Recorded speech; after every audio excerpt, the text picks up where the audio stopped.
Hey, you awesome folks! Thanks for taking this journey of discovery with your guide, Keith Haney. You're listening to the Becoming Bridge Builders podcast, your favorite podcast for everything from racial reconciliation to education innovation, justice reform, and leading change in the 21st century.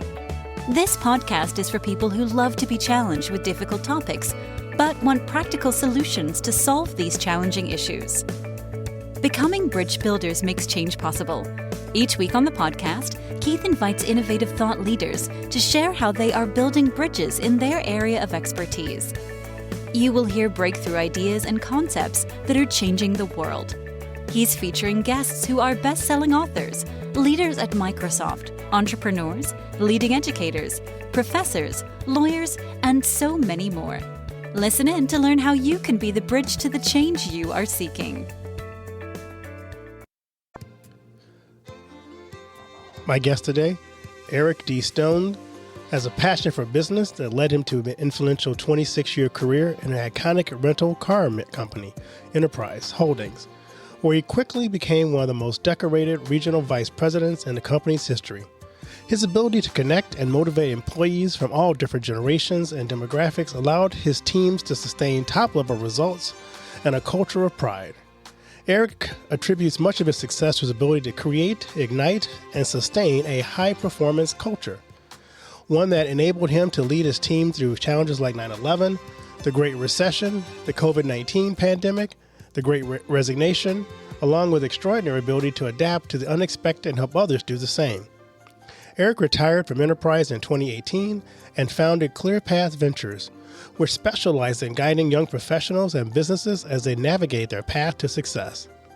Eric has served on the boards of multiple community-focused nonprofits, which focuses on providing strategies and resources to close the opportunity gap for marginalized groups. We're so thankful to have Eric on the podcast. Well, it's so good to have Eric on the show today. How you doing today, Eric? I am doing great, Keith. Ready for a fun discussion. I am too. Let's get a better chance to know you a little bit better. So give me the best piece of advice you've ever received.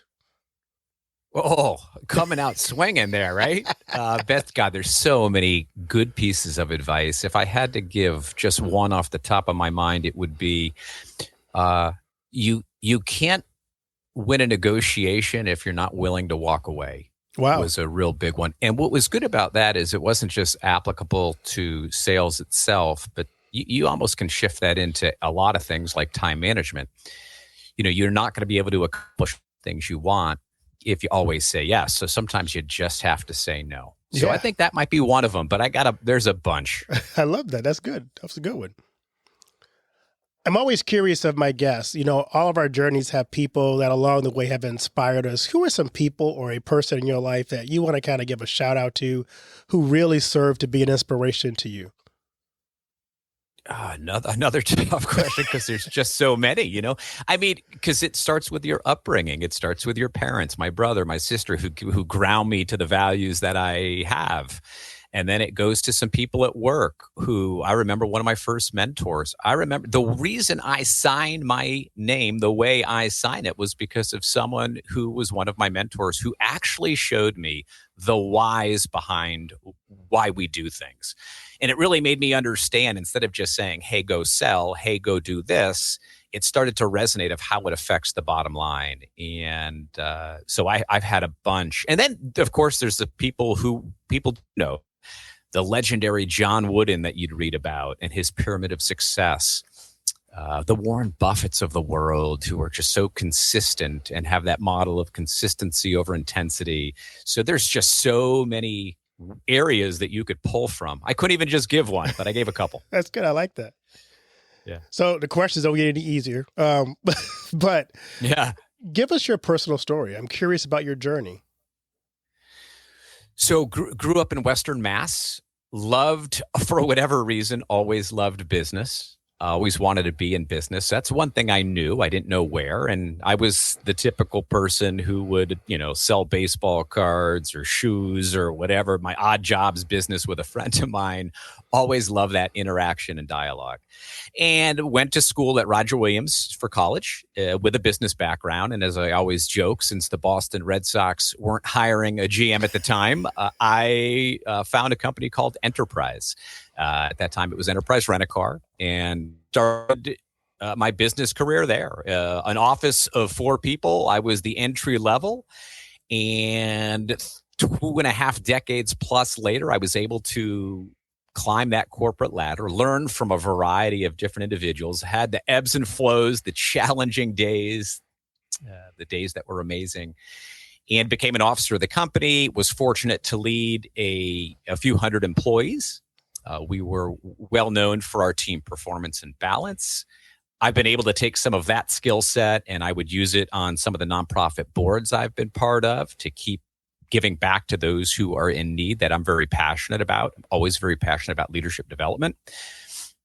And then made a big decision to write a book, to share my message. And so, of course, on business, on workplace culture. And instead of giving my message to maybe a few hundred employees, I'm hoping I can kind of scale it to a few 100,000 people and share the message of how important workplace culture is. You would mention that you were a Red Sox fan. Being a Cardinal fan is still painful, 2004. Yeah. Well, and I've had plenty of pain growing up, but my kids don't know what it was like to lose until recently. But I had plenty of heartache growing up. Yes, I still have heartache. But I'm curious about your journey. I know with everybody, there are ebbs and flows. What were some of the challenges you faced along your business journey?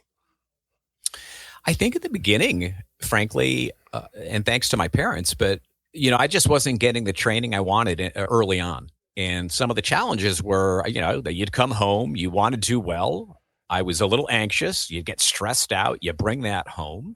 And so in the beginning, I was hoping I would get a little bit more training. That eventually came, and it came in spades.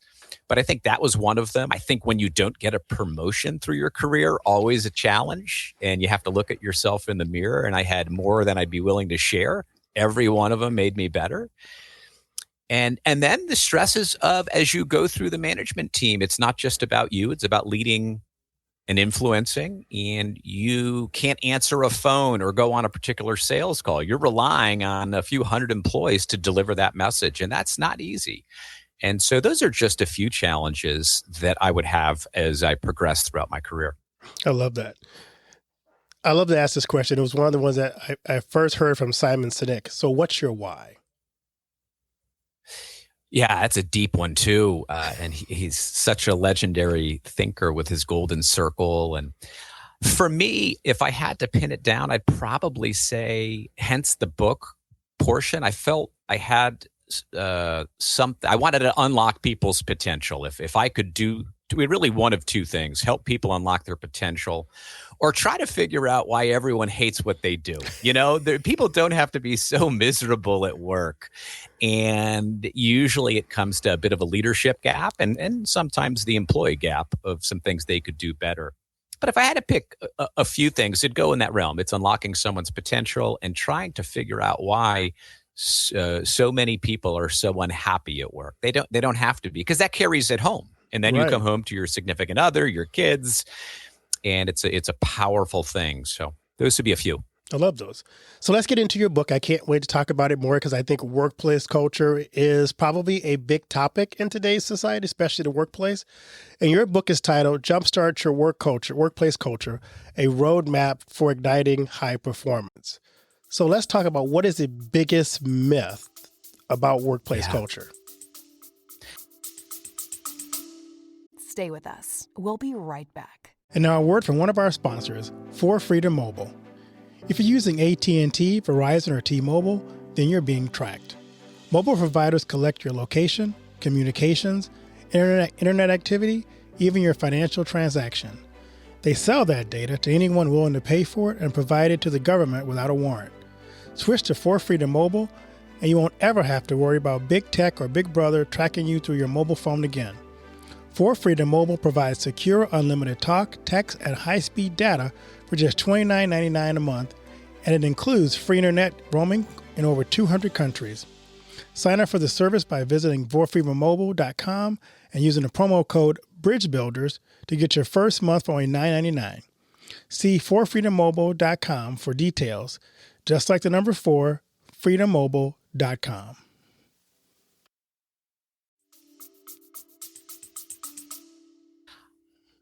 I think there's a few myths. If there's a biggest one, I just think it's misunderstood. I feel people think it is this nebulous thing. It's kind of like, how do you measure the love of your partner? You know, how do you measure that? Similar to culture, but there are components that you can utilize to check the health of your culture. I think that's one.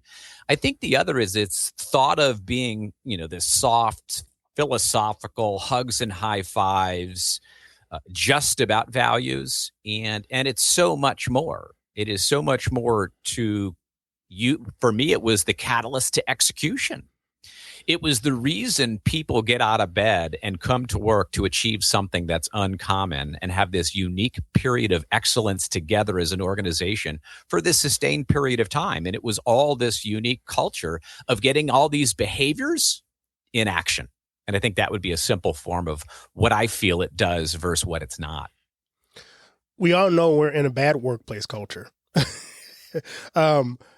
But sometimes I think that the persons in charge of the culture have no idea that the workplace culture is bad. Is there a key that you have for those who are leaders, who are leading a culture, to be able to identify that the workplace culture may be toxic? I use an approach that I help with organizations. The approach it involves a whole bunch of things, but it starts, and if you would envision an hourglass.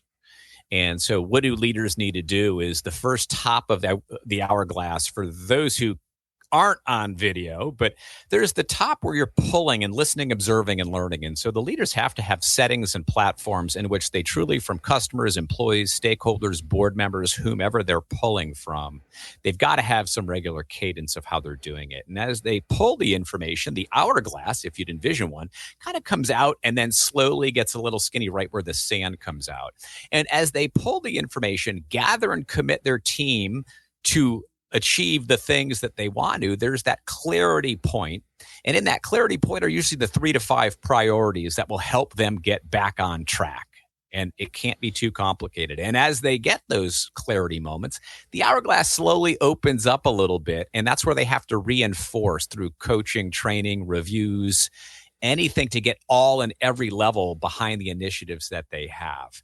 And so right when you think you have it, of course, where the sand lies, sometimes things go awry again, and you have to turn that hourglass over, and you're always, again, pulling from your individuals, and you're kind of lather, rinse, and repeating. Now, the key, 2 keys. One, it's called an hourglass, which means hour. So O-U-R is in the hourglass. So it's a team kind of concept, versus an eyeglass, which me and you both are wearing right now, meaning an eye. So it's more than that. And then on the boundaries of the hourglass, it's really important. On the right is going to be policies and procedures that guide you and your team's decision making, and to the left are mission, vision, values that will also guide your trajectory of where you go. And I think if the leader can follow that with a strong field presence, staying very active to trust but verify, as Ronald Reagan used to say, you have to have some of those settings. That's an approach that involves a little bit of listening, observing, learning, communicating. And at the end, the lather, rinse, repeat is to make sure that everyone in the organization is aware of what's going on. And that's obviously a challenge. It avoids those flavor of the weeks, as I say. Right. Why is workplace culture so critical for success?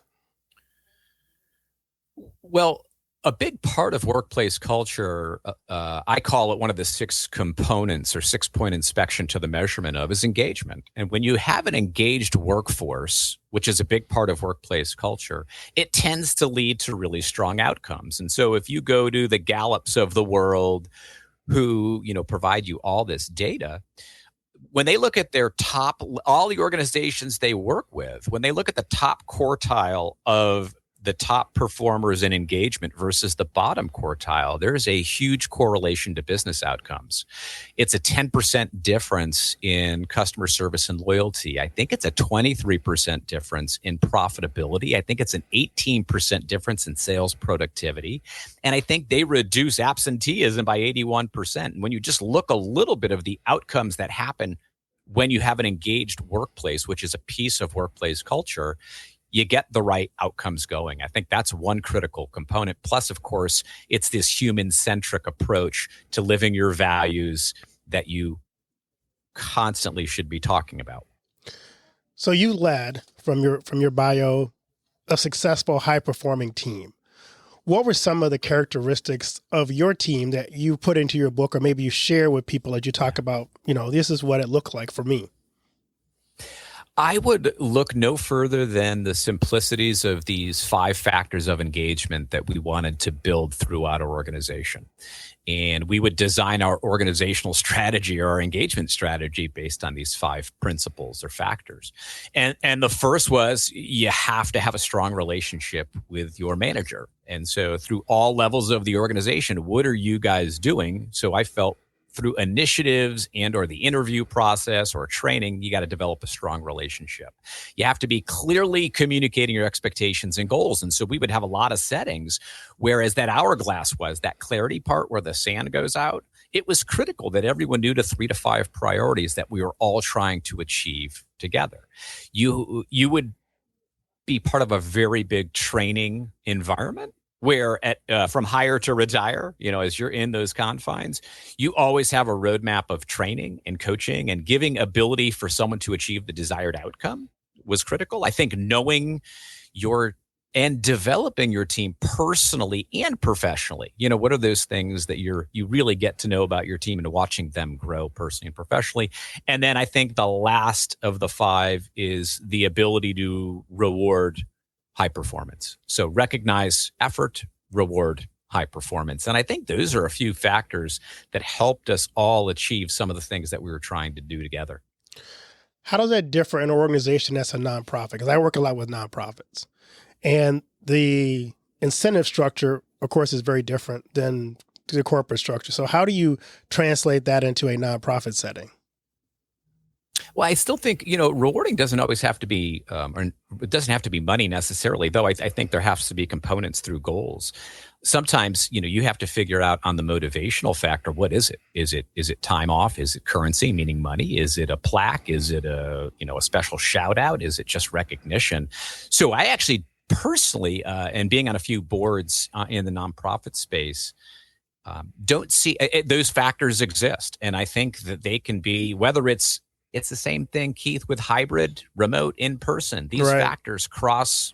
You still have to do them. It's harder in certain places, but if you take those and live almost like you live your values of a nonprofit, live your engagement factors of the nonprofit, I think you could be every bit as successful. It might just look slightly different on the reward side, but that's what I would do. Yeah. Yeah. I had a guest on probably about a year ago, and we were talking about this employee engagement aspect of things. And he was moving toward a system in his companies, or a proposal where we didn't do evaluations because he thought those weren't necessarily good ways to enhance engagement. He says if we're doing our job, we don't need to have employee appraisals, for example. Just kind of curious for someone who's kind of working in that nonprofit, in that workplace culture space, your thoughts on the whole appraisal thing. Yeah, I'm sure that individual's very talented, and maybe that works for that individual. I personally would completely disagree. I think you have to have settings of feedback, and that goes into whether it's a morning huddle with your team, just having some dialogue. Every day might be a different morning huddle. It might be a weekly conference call or virtual setting. It might be a monthly performance development meeting. It could be a quarterly review. And of course, those yearly assessments that are important. I just, from all the surveys I've given to teams, people want feedback. And so if you don't have a setting to evaluate, only in my opinion, then I think you are letting a huge opportunity off. So I personally am a huge proponent of it, but I'm not saying I have all the answers. I like that. You have a term called distraction catchers. And how does that relate to your ABCs of communication? And what are your ABCs of communication, maybe to start out with?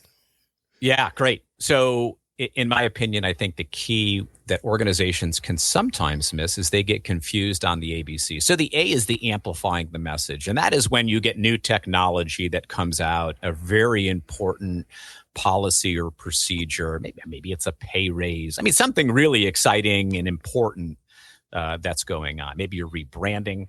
And that is, the goal is to amplify the message. And that is in every single channel. How do you get the newest employee to the year employee to the 10-year employee, all to understand really what you'd say those 3 to 5 priorities? I think people can be pretty good at that. I think the B, the buffer, is where the distraction catcher comes in. This is where you avoid the noise. This is where you do addition by subtraction. This is where you take that confusing long 5-page document and you squeeze it into something that's a 5-sentence document to make things a little bit easier to do. It's when you look into some of your policies and procedures and use that first principle thinking that Elon Musk is big on, where you're kind of reimagining how things could look and trying to close the gap. And again, thinking of the hourglass. You're trying to buffer all these distractions and these flavors of the week. In this 24/7 news cycle, so many things get thrown at you. So the job of leadership, amplify the big stuff, avoid the noise on the potentially confusing stuff or long stuff, using this addition by subtraction mode. And then the convey is usually pretty easy. Those are your ESPN did you knows. Those are your reminders, those things that are nice to know. I don't have to know every single component of it. And I think as you communicate information, you really should look into the ABCs of how you're doing it. And you'll be amazed. Sometimes I've seen organizations that there is a pay raise. Everyone should be really excited, and they send an email. And what a lost opportunity, even if you have a very large workforce. That is something that you want people to hear directly on some virtual setting, in-person setting. You better amplify that. That's not a convey. And so those are a little bit of the ABCs of communication. I love that. You've led your teams through some very challenging times in our nation's history. 9/11, the Great Recession, the COVID-19 pandemic, and the Great Resignation. How did you keep employee engagement high and avoid burnout during some of those challenging times? I think the first is always being present. And so when times were tough, I probably did a few things. One, we developed a leadership think tank. And so what was really important, and those were actually, we were overseeing, between 45 and 50 brick and mortar stores. And what we would want to do is take those managers of those stores and we would have a small group meet with me every other month. And they were the voice. They were the ones who were in the field and seeing, what's going on. And so step one, it was really important that I had a platform where I could kind of really have the voice of the region from them. And we would meet, and we strategically would always be thinking 6 months or a year out, especially in difficult times of, oh my God, what do we feel we need to do? And the whole goal was they run the agenda. I am not controlling the agenda. They bring to me everything. I will usually have a setting for coaching and development. It's also a little bit of a development tool where we go over something that might help them out as well. I think step one is having those leaders, or what I would call culture carriers, within your organization during difficult times to help spread the message. So step one, have a leadership sort of group that you might have and trust. I would always be very visible and present. And so I would do these rotating visits to stay close, communicate regularly during those unique times. And that could be, you'll have to find the magic of whatever your organization is, whether that's weekly, bi-weekly, it's your town hall, it's your voice message system or video, whatever you need to do. Those are a few simple things that you can start with during those unique times. The other, of course, is what we talked about prior, and that was using these 5 factors through anything. Those were really our touch points of how we have to stay close to our team. I love those. One thing I always appreciate about Enterprise was their customer service and customer satisfaction. I remember the first time I rented an Enterprise car, and I remember the tagline was, "We will pick you up." And I'm like, well, that's unique. Yeah. But that, I always go with them because they seem to have the customer first. So how do you provide that memorable customer experience for your people? Yeah, I think in any organization, the first thing, I'll share a quick story that will help really kind of communicate this, is at one point I was working with an organization who was struggling with service. And there's this great video I always talk about called Johnny the Bagger. And we found it on the internet. It was a YouTube video of some sort. It really, the long story short of it was this young man who was listening to a consultant give an inspiring speech about each and every one of you at this grocery store chain can make a difference by putting your personal signature on every interaction. And so Johnny the Bagger takes this information home, but he doesn't know how to help. So he figures, I'm going to come up with a thought of the day every day. And on the back of it, I'm going to say thank you. And when I bag their groceries, I'm going to put the note in the bag. And he actually calls the consultant and Shirley, proudly says, my name is Johnny the Bagger, and proudly informed her that he has Down syndrome. But he finally figured out how we could make a difference. Well, a month later, all of a sudden, the store manager sees Johnny's line 3 times as long as everybody's, and he's trying to triage the line, open up new avenues for customers until someone taps him on the back and says, hey, we don't mind. I'm waiting for Johnny's thought of the day. And then all of a sudden, someone 10 deep in the frozen food section says, I used to come here once a week. I now come here every time I'm in the area because I want to get Johnny's thought of the day. But it doesn't stop there. A month later, the manager calls the consultant now and says, you won't believe what's happened to this store.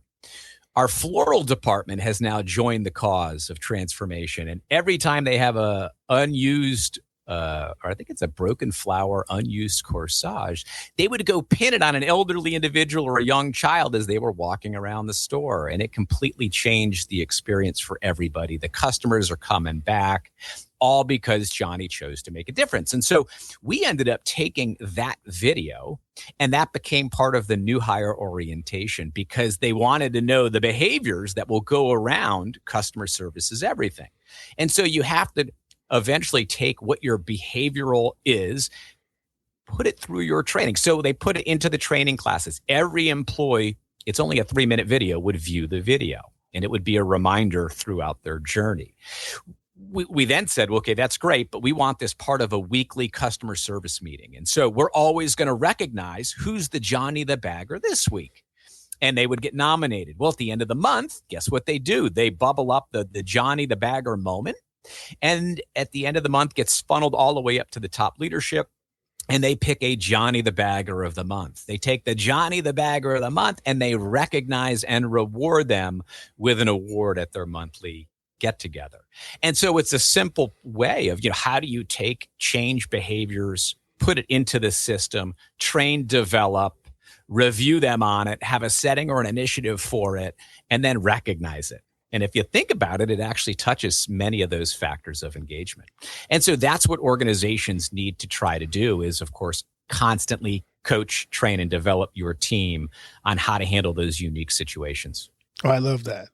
It's such an inspiring story to kind of have everybody personalize their customer experience by saying, this is what I can do to make the customer's life a little better. Yeah, absolutely. So what do you hope people who pick up your book get out of it? I think if I had to say a few things, number one, they have an opportunity to take the 6-point inspection that I talk about and utilize it to try to check the health of their organization. Number two is it's a very practical approach to utilizing culture to help with the execution of the plan. And so the culture is going to help drive the bus. It fuels everything. And so I hope they learn some practical real life stories of mine and or others that were interviewed in the book to say, oh, that's how I could do it. Kind of like the Johnny the Bagger story, a very simple approach but not simplistic to put through your entire organization.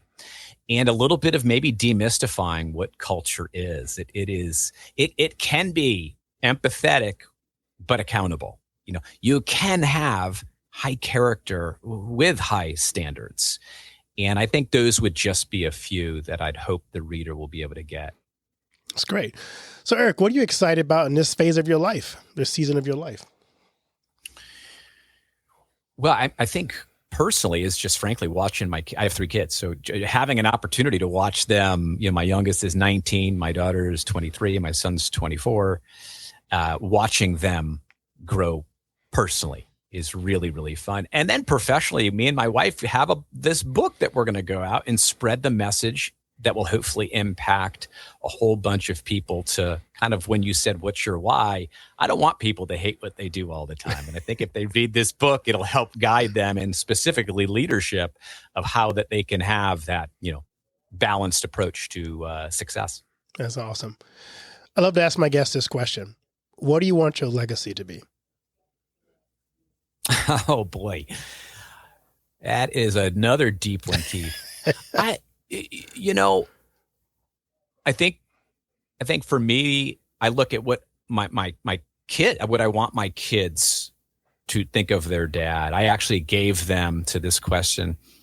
It's actually right above me. It's these 21 pieces of advice to guide you through your personal journey. And if I could get any one of those to not only my kids, but to others, whether it's the importance of family, that's the true measure of wealth. Maybe it's about personal brand. It's everything. What people say about you when you're not in the room. I think any one of those 21 principles would be awesome if it could be a piece of that legacy. I hope it's not just one thing. I hope it's not just professionally. I hope it certainly is something personal about being a great dad, a great mentor, and also professionally of hopefully the ability to inspire and unlock people's potential. That's a great legacy. Is there anything I haven't asked you that I should have asked you? I thought you did a really good job of some of the key components. I would just say within the book itself, it also talks about the importance of hiring. So there's a little component of the importance of how can you hire for that cultural match. There's this big, and it might be semantics of fit and match. And when I look at the great organizations who hire for cultural match, is when they balance the competencies, which are the head, but the character, that's the heart. And they have not only questions that are competency based and behaviorally driven of tell me about a time when, but they're able to pull and get in an interview the typical response versus the optimal response, which can sometimes happen in an interview. That's usually when people are at their best. But I would say that might be one small component of that cultural match in hiring for what I used to call this attitude, effort, and coachability. It's free of charge, 3 things that only require a little bit, and everybody can utilize those 3. Great. Where can listeners find your book, Jumpstart Your Workplace Culture? They can go to Amazon, Barnes & Noble, Amplify Publishing. It's available on hard copy. Believe it or not, Keith, I did the audio version, and I always joke, I was trying to figure out, do I get Morgan Freeman or me? And since Morgan Freeman was a little too much money, I decided to invest in myself. So all those channels are where they're available. Yeah, because you don't want the voice of God reading your book, probably. Well, actually would have been a little bit better, I think. Could be, yeah. I think you have to, if you really, it's a passion project, and I felt it was really important. It comes from my voice. So unfortunately, people are going to have to listen for about 6 hours to me, but I felt that was really important since it was all about the tips that me and my team did together. Where can people connect with you on social media if they want to learn more? So I am on LinkedIn, which is certainly probably the best place. You could go to ericdstone.com and learn a little bit more about the book itself. You could go to Instagram, ClearPathVentures_. I'm on Facebook, kind of all over the place. But I'd say the biggest one would probably be LinkedIn. So you're not doing TikTok videos of you dancing? Not yet. You never know, though. I'm never going to say no. Even though that was the beginning of my thing of sometimes you have to say no. I think every platform is important, and you need to win over every generation, which makes culture so front and center. You got 5 generations in the workplace, Keith. So you've got to find the way to bring out the best when each generation has different values and perspectives on things. And so the great leaders are finding a way to do that, but it's certainly not easy.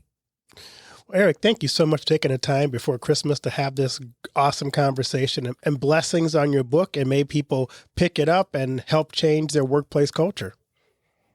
Keith, really appreciate the setting to be on, and thanks for the great questions, and let's stay in touch for sure. I would love to. I'll come back and love to have you on anytime. You bet.